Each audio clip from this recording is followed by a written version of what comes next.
সবকিছু মিলিয়ে এই সংগঠনটার কাজ চলমান রয়েছে। ঈদের পরে একটি জাঁকজমকপূর্ণ অনুষ্ঠানের প্রস্তুতি চলছে অলরেডি। ছেলে মেয়েরা যারা পারফর্ম করবে তারা অলরেডি ডান্সের রিহার্সাল করছে, যারা অভিনয় করবে, গান করবে, সবাই এটা নিয়ে মানে হচ্ছে আছে, এটা নিয়ে ব্যস্ত আছে। আর হচ্ছে নাটক সিনেমা মঞ্চের ব্যাপারটা, আমি পহেলা বৈশাখেও হচ্ছে আমার একটি সাংস্কৃতিক অনুষ্ঠান করা হয়েছে, আমি সেখানে অতিথি শিল্পী ছিলাম।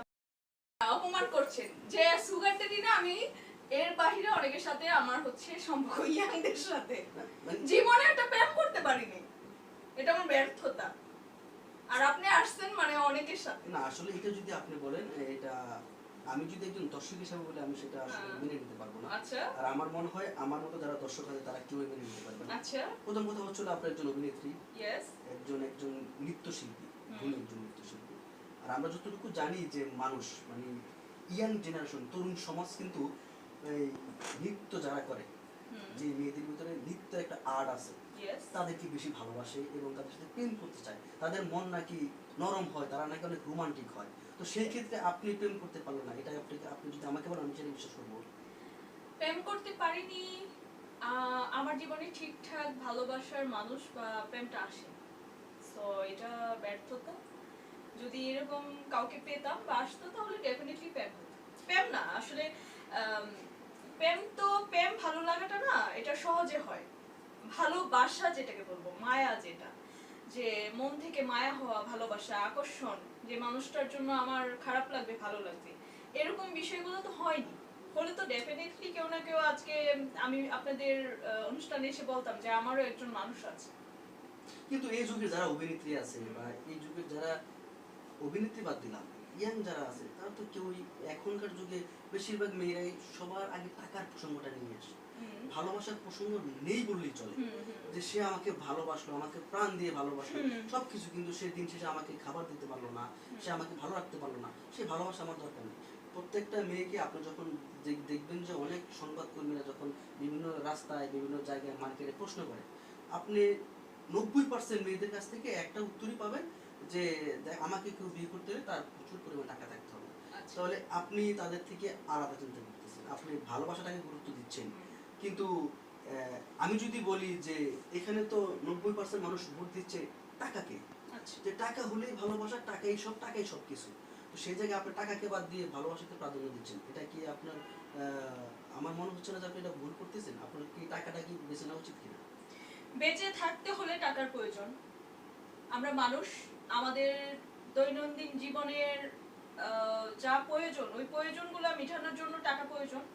কিন্তু আমি কি বলে এটাকে, আমাদের বাংলাদেশের সব থেকে বলা যায় ধনী মানুষ, ওনাদের সংসারে কি সুখ আছে?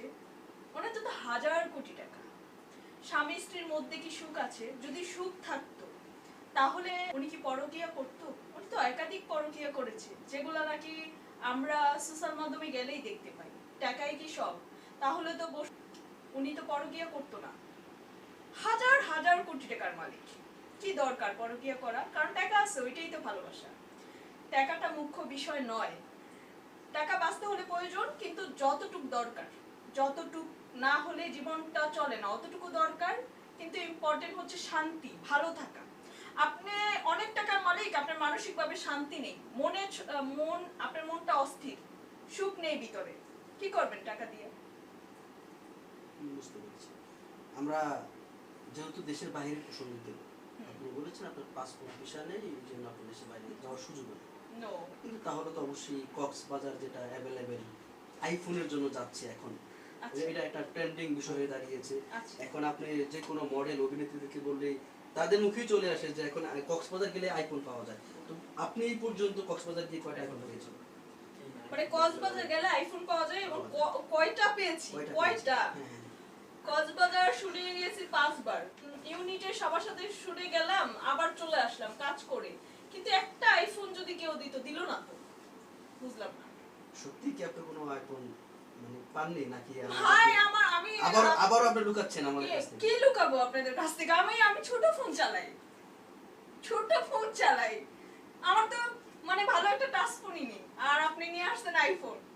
মানে খাইছে রে খাইছে, কক্সবাজার গেলে আইফোন, ওইখানে কি স্বর্ণের চাকা টাকা আছে নাকি? হ্যাঁ এখানে এটা সবাই জানে যে আসলে কক্সবাজার গেলে প্লিজ iPhone পাওয়া ভাই, যায়। তাহলে হচ্ছে কক্সবাজার গেলে আইফোন পাওয়া যায়, তবে এটা মানে শুধু- এটা কি না, না, চরে পড়ে থাকে? হ্যাঁ, না তবে এটা শুধু পুরুষ না, এটা শুধু মেয়েদের ক্ষেত্রে, এবং ও, বিশেষ করে পুরুষের না? না বিশেষ করে যারা হচ্ছে হলো মডেল অভিনেত্রী আচ্ছা, আমাদের- তাদের জন্য? আমাদের দেশে, এবং আমাদের দেশে কিন্তু এখন কিছু কিছু অভিনেত্রী আছে যারা হলো টিকটক থেকে আসে, ওকে। তাদের মুখে এটা অ্যাভেলেবেল, সবাই আচ্ছা, বলে যে আসলে কক্সবাজার গেলেই হচ্ছিল আইফোন পাওয়া যায়।